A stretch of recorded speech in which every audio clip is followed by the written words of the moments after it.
जल में जाकर तो इसने स्वयं भूल कर दी है। ब्रह्मदेव के वरदान के अनुसार उसकी मृत्यु जल के भीतर ही हो सकती है, वो भी तब जब उसकी श्वास नली काट दी जाए।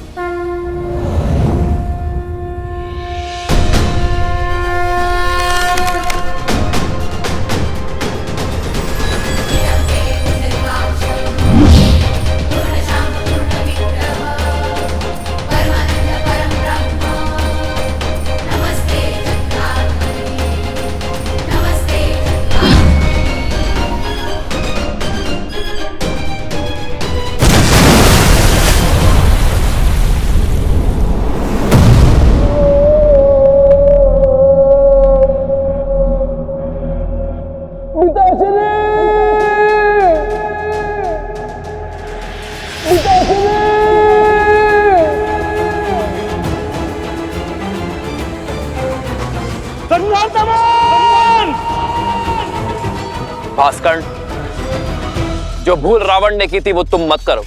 अपने पुत्र की मृत्यु से शिक्षा लो, अपना प्रतिशोध भूलो और लौट जाओ, क्योंकि सत्य और धर्म की लौ के आगे तुम्हारा ये झूठा दम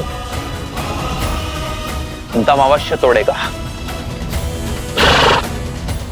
आज तुम्हारे अत्याचार और आतंक का अंत होकर रहेगा भास्करण।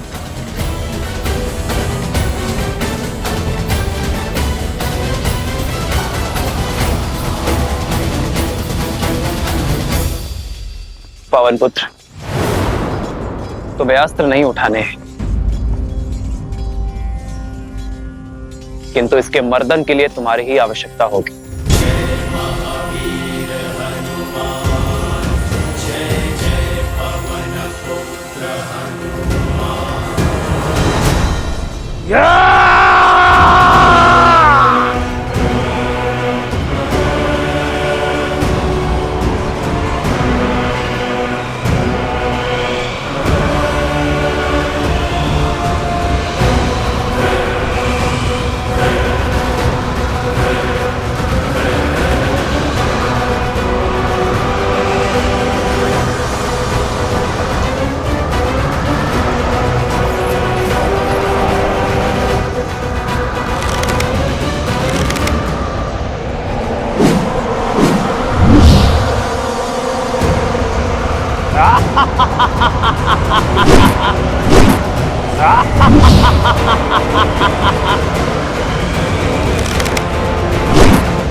हनुमान,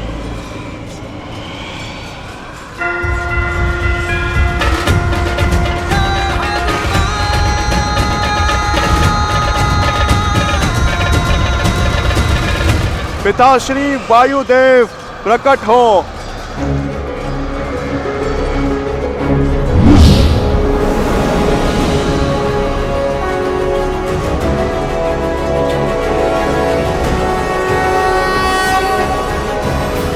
प्रणाम प्रभु। कैसे स्मरण किया पुत्र? पिताश्री, राम काज में आपकी सहायता की आवश्यकता है।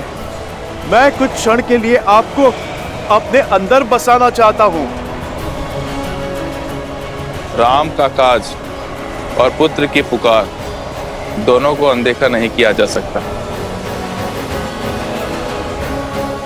तथास्तु।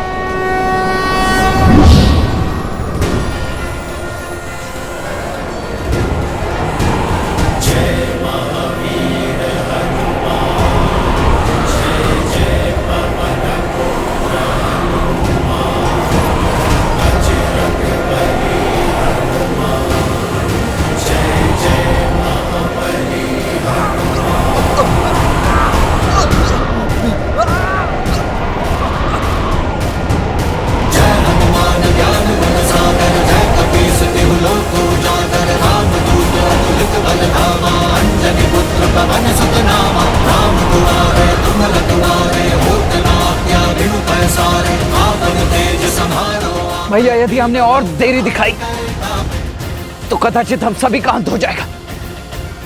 इससे पूर्व की कुछ अनर्थ आपको इसका संहार करना ही होगा। लक्ष्मण, वायु अब भास्कर्ण्य के संपर्क में नहीं है, किंतु वो धरा पर अब भी खड़ा है। जब तक वो युद्ध भूमि पर होगा उसका अंत असंभव है लक्ष्मण।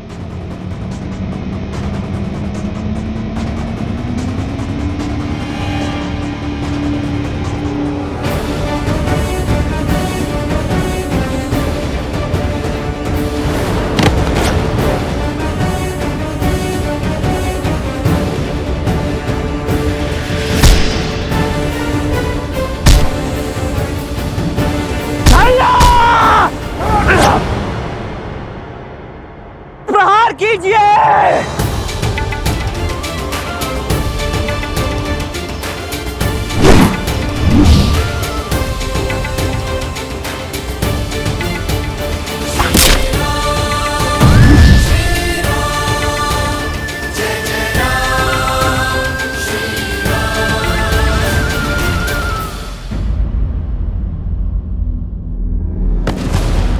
लक्ष्मण,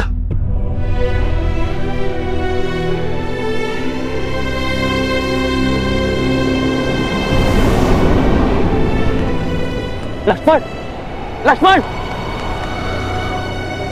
लक्ष्मण, लक्ष्मण, लक्ष्मण, लक्ष्मण, लक्ष्मण, आज तुमने फिर मेरे प्राण बचा लिए। लक्ष्मण,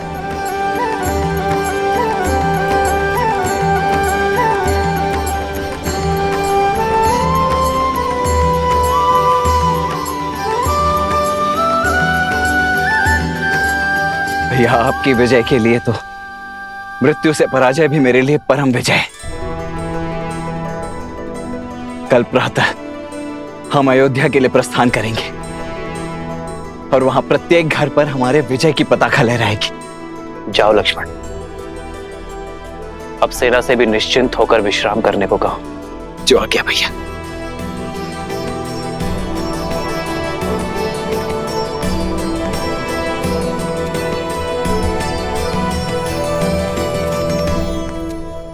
युद्ध अभी समाप्त नहीं हुआ है लक्ष्मण।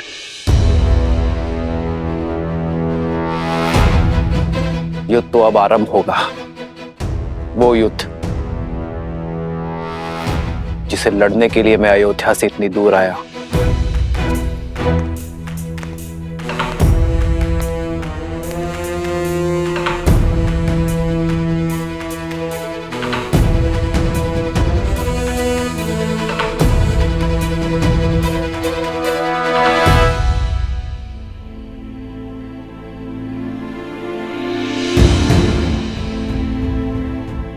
लोग आजकल कानाफूसी कर रहे हैं राजा राम और माता सीता के विषय में। हाँ, मेरे पति ने भी मुझे राजमहल की सेवा छोड़ने के लिए निर्देश दे दिया है। वैसे भी श्री राम के प्रेम के आगे उनको कुछ गलत नहीं लगता। वो तो कुछ भी नीति बना सकते हैं। उनको कौन है कहने वाला? इनके बारे में कोई इतना ओछा कैसे बोल सकता है?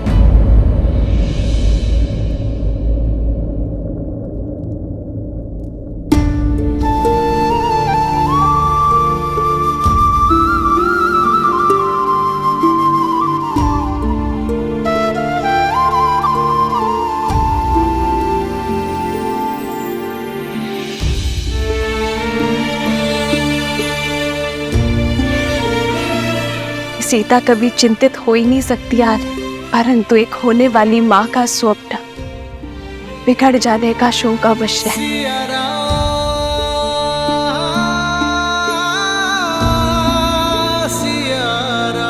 तुम्हारी व्याकुलता का आभास है मुझे सीते, किंतु मुझे एक राजा के कर्तव्य के साथ साथ अपनी होने वाली संतान को असुरी शक्ति से भी बचाना होगा, और ये कार्य मुझे अकेले ही करना होगा। अपनी प्रजा के हित के लिए, राम को मृत्यु भी स्वीकार है।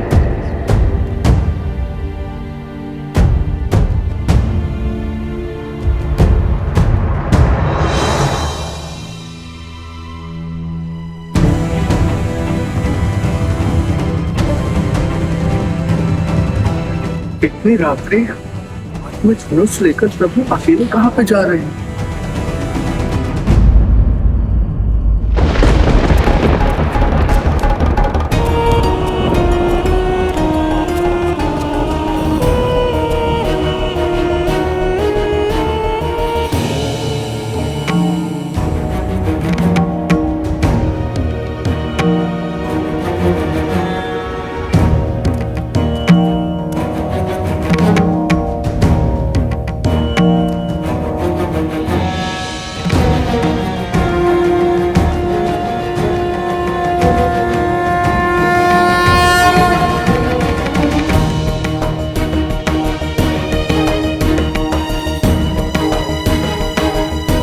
आप अवध की महारानी हैं देवी सीता।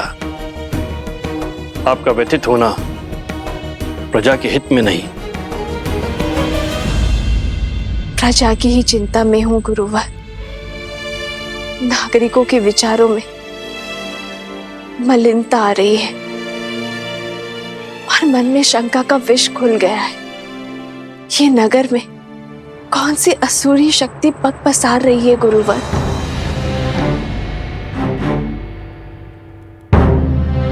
मनुष्य की प्रकृति ही अस्थिर होती है देवी।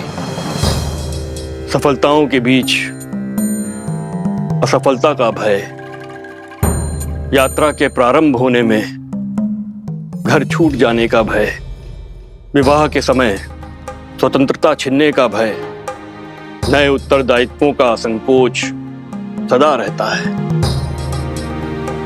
मन में सदा द्वंद्वों का भंवर चलता ही रहता है। ये उचित है कि संसार का आधार सत्य है, किंतु यहां असत्य भी उपस्थित रहता है।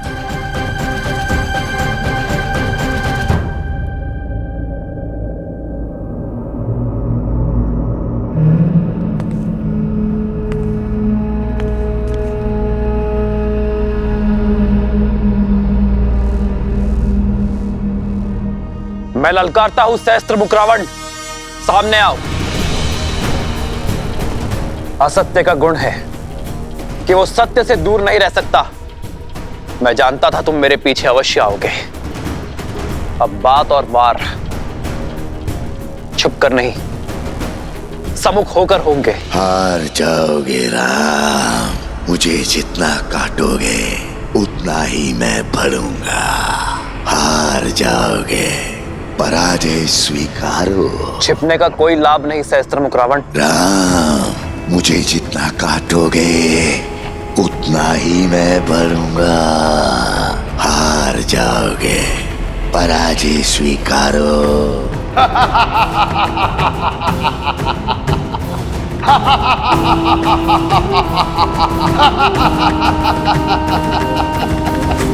क्या राम राज्य भी भय की छाया में श्वास लेगा? क्या यहाँ भी सत्य और असत्य इतना समीप हो जाएगा कि उचित अनुचित के मध्य की रेखा ही मिट जाएगी? क्या रघुकुल के राघव की विजय पर भी प्रश्न चिन्ह लगेंगे गुरुवर? राम सिंहासन पर अवश्य आरूढ़ हो गए हैं देवी, किंतु किसी भी अभूतपूर्व कार्य के सफल होने में समय लगता है। राम राज्य स्थापित होने में भी अभी समय है। धर्म और कर्म के अमृत से इस धरा को सींचना होगा। राम को अभी और संघर्ष करना होगा।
क्या इतना सरल लगता है मेरा अंतराम?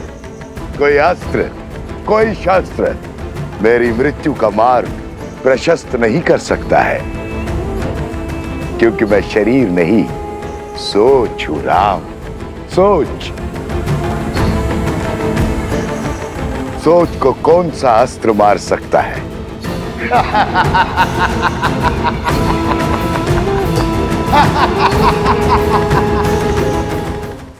इस असुरी शक्ति को नहीं हरा सकते गुरुवर। जिसके बाण असत्य हो, धनुष अधर्म हो, उसे पराजित करना सरल नहीं होता। बार बार दोहराया गया सत्य सत्य प्रतीत होने लगता है, मन में संदेह उत्पन्न करने लगता है। इसलिए आवश्यक है कि ऐसी स्थिति में व्यक्ति का मन दृढ़ हो, और ये दृढ़ता बल से नहीं, संस्कारों से आती है। संस्कार से ही इसे पराजित किया जा सकता है। ऐसे संस्कार जो व्यक्ति की चेतना को पवित्र करे और समस्त संसार में संस्कारों को स्थापित करती है। स्त्री शक्ति, अर्थात इस भयंकर असुर को केवल एक स्त्री शक्ति ही पराजित कर सकती है, किसी राजा के बल की शक्ति नहीं।